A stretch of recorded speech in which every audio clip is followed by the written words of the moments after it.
ያ ነው።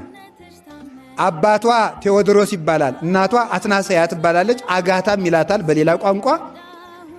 እንዲህ ተጋብተው ሲኖሩ በተከበረ ትዳር ሲኖሩ በዚህ ውስጥ እያሉ ልጅ አልነበራቸውም እና ወደ ቤተ እግዚአብሔር እየጸለዩ ልጅ ስጭን ይሏት ነበረ። እመቤታችን እያሉ ልጅ ስጭን፣ ወደ ልጅሽ ልጅ እንዲሰጠን ለምኝልን ያሉ ይማልዳሉ። እንዲህ አድርገው ጸለዩ። በሊቀ ጳጳሱ ጸሎት ቅድስት አርሴማን አምላከ ቅዱሳን እግዚአብሔር ጥያቄያቸውን ሰምቶ መለሰላቸው፣ ሰጣቸው። ቅድስት አርሴማ እንዲህ ከተወለደች በኋላ አሳደጓት። ብሉያትን ሐዲሳትን እያስተማሩ አሳደጓት።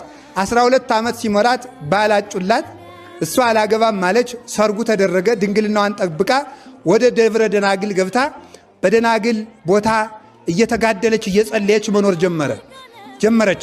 በዘመኑ የነበረው ንጉሥ ዲዮቅልጥያኖስ ምን አደረገ መሰላችሁ? መልከኛ ሴት ፈልጋችሁ ፎቶዋን ስላችሁ አምጡልኝ ለኔ ሚስት እንድትሆነ ብሎ በያገሩ መልእክት ላከ።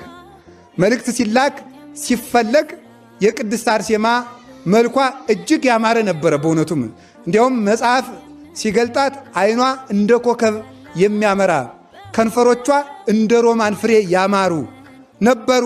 ፍጹም መልክ ከደም ግባት አስተባብሮ አስተካክሎ የሰጣት ነበረች ይላል። መስቀሉን ተሸክማ ክርስቶስን ስትገልጥ ከቆየች በኋላ በዛሬው ዕለት በሉ እንግዲህ ከሷ በፊት ሌሎች ደግሞ 72 ሰማዕታትም ፈጅቷቸዋል።